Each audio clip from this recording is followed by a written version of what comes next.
So, hello, welcome back to another episode of the Self-Development Tactics Podcast. And today we're once again going to go ahead with A New Earth by Eckhart Tolle. It's pretty late that I'm recording. Today has also not been the best day, kind of. I've always had something to do, but I never felt too good. Even though I should. Yesterday I had to work, today no. Was basically able to do whatever, but I still wasn't able to manage to, just create a day or have a day that that I enjoyed quite. I don't know, it really is strange to some degree, but as I'm just thinking about it, it makes sense to figure out what I did today and what I didn't do today. And something that I've clearly seen is that I didn't text that much today, as I'm just doing normally. Maybe it is due to that. I actually really don't know. Anyway, we are going ahead with challenging modern day social norms, which is indeed something that I also think about quite often and quite a lot. Because so many things just do not make any sense at all. They're just there, that things are there. Let me just close Photoshop and, all the other bullshit that I'm having open here. That's pretty unnecessary. So that everything is a bit smoother and that I'm not just burning through electricity like shit. Anyway. Many people who are going through the early stages of the awakening process are no longer certain what their outer purpose is. What drives the world no longer drives them. Seeing the madnesses of our civilization so clearly, they may feel somewhat alienated from the culture around them. Some feel that they inhabit a no man's land between two worlds. They are no longer run by the ego, yet the arising awareness has not yet become fully integrated into their life's inner and outer purpose have not merged. What the world doesn't tell you, because it doesn't know, is that you cannot become successful. You can only be successful. Don't let a mad world tell you that success is anything other than a successful present moment.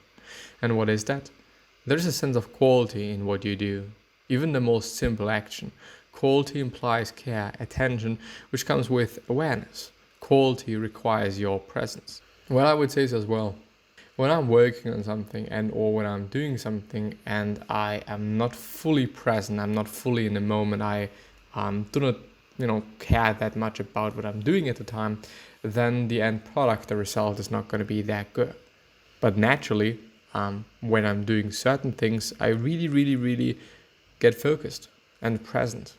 And I only think about the thing that I'm doing at that time, which is the thing that I'm working on, which is amazing if you think about it, and this is, I would say, this flow state that, books are about, people I've been talking about, yada, yada, yada. Many examples. Let's say that you're a business person and after 2 years of intense stress and strain, you finally manage to come out with a product or service that sells well and makes money. Success? In conventional terms, yes. In reality, you spent 2 years polluting your body as well as the earth with negative energy, made yourself, this is an assumption by the way, made yourself and those around you miserable and affected many others you never even met. The unconscious assumption behind all such action is that success is a future event and that the event justifies the means, but the end and the means are one. And if the means did not contribute to human happiness, neither will the end. The outcome, which is inseparable from the actions that led to it, is already contaminated by those actions and so will create further unhappiness. This is karmic action, which is the unconscious perpetuation of happiness or unhappiness. Well, I gotta have to say, this may or may not be true. It really depends on what you're working on. It really depends on why you're working on it. If you're working on it solely for the purpose that you are gonna make a ton of money in the future or in the end, and you give a shit about anything else in the process, then yeah, this is totally applicable. But You know, lots and lots and lots of people are working on something because it is their passion and because, you know, they made it their purpose. And so it is something completely different, you know. And then we're also talking about something completely different, something that makes sense, something that is worthwhile doing and worthwhile pursuing. But, you know, when it is really like you are miserable, you hate your life, you are just making yourself feel bad, then you need to change something. You know, it is fine to work hard and it is fine to do a lot of things, but life should be enjoyed. You only have one, you know, and in the end, the fact is that you yourself create happiness. So do you really need that much to be happy? You know, and certainly a ton of people have shown that even if you have quite everything that you think you need, you can still be miserable and unhappy, even though you have that nice car and that nice boyfriend or girlfriend, whatever, house, yacht, you know, this rich life. Just imagining this typical rich life. This is what I'm thinking about. Are you going to be happy when you have this? Well, I think for some people they are going to be happier. Maybe. But most often I would say those people that are happy with their life that they were able to create on themselves, they have already been happy before. You know, they have always been happy, also in the process of getting there. And then this is a completely different conversation, I'd say. Well, anyway, I do really dislike this paragraph because it is so vaguely and, well, you know, maybe not vaguely, but it is just assuming a ton of things, which is something that I do not like. And if you are assuming, then I would say that you should also present the other side and talk about the other side so that it is clear that this does not have to be the case. Because it doesn't. You know, there are so many options. You know, life is not either this or that. You know, there are so many shades of gray or color or whatever. Most people's lives are cluttered up with things, material things, things to do, things to think about. Their lives are like the history of humanity, which Winston Churchill defines as one damn thing after another. Their minds are filled up with the clutter of thoughts, one thought after another. This is a dimension of other consciousness that is many people's predominant reality, and that is why their lives are so out of balance. Object consciousness needs to be balanced by space consciousness for sanity to return our planet and for humanity to fulfill its destiny. The arising of space consciousness is the next stage in the evolution of humanity. Space consciousness means that in addition to being conscious of things, which always comes down to sense perceptions, thoughts and emotions, there is an undercurrent of awareness. Awareness implies that you are not only conscious of things, which are objects, but are also conscious of being conscious. If you can sense an alert inner stillness in the background while things happen in the foreground, that is it. We need to honor, well, I do think that meditation can really help there. I am pretty happy that I'm taking meditation a bit more serious at a time, and I'm also able to do so energy-wise and whatnot, but I think this practice of meditation and, you know, basically analyzing yourself, you know, this full body meditation type thing, this is something that I really enjoy and still enjoy, but also just keeping attention to your breathing.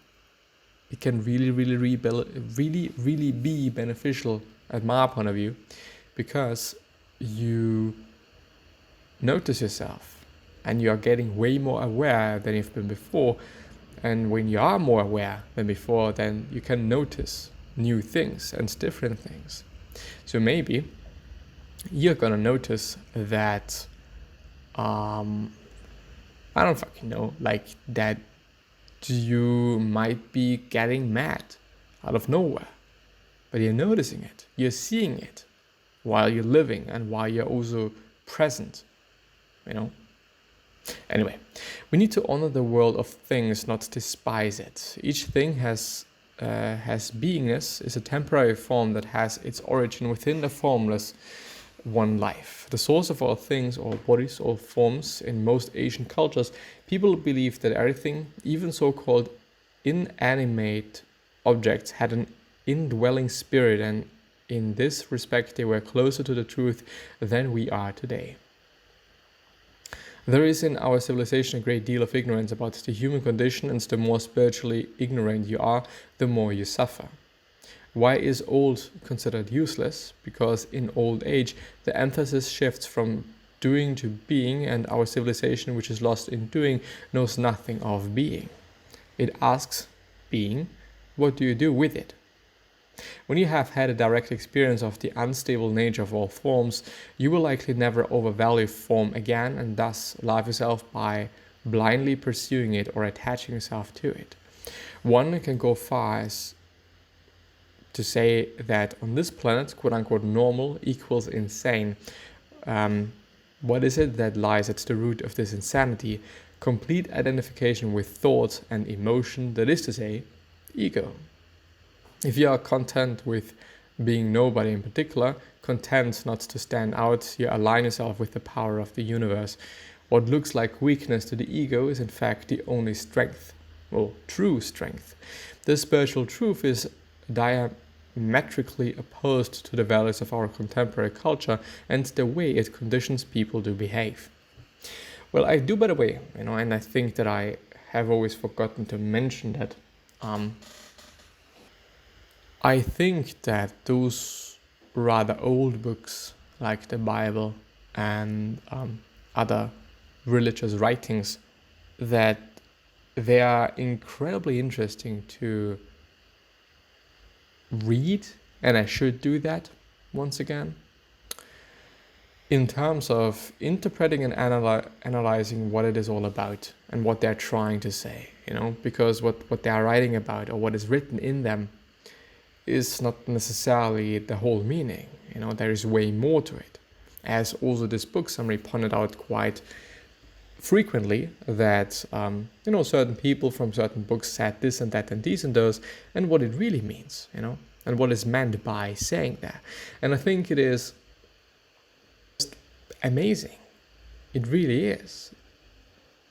I am really not good at interpreting things. I've always really been bad at it. I don't know why. Might be, due to intellect. I don't fucking know what it is due to. But, there's sources on the internet and you can read it and maybe you can talk to people, write some emails. But I think that we can learn something from them by not necessarily looking at them in a religious way. But as I said, just trying to analyze the texts and trying to understand them and trying to dissect the hidden meaning that they, I guess, all have. And, it, to some degree as well, is just also a documentation of past times, which, I personally find pretty interesting and cool just to see, like, how did they live back in the days, what was it like?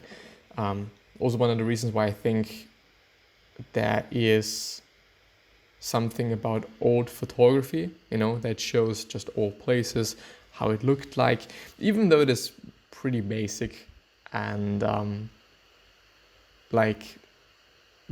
don't know if it involves such a huge artistic knowledge and skill to just shoot a photo, and then after 50 years, it is incredible just because it shows past times. I mean, it is interesting in terms of documentation. If it is art, this is a different question and hard to answer. It also depends on the picture, yada yada yada. I just think about an old picture that I've seen in. Might have been an exhibition, might have also been a museum, I don't know. In terms of documentation, I think it is cool.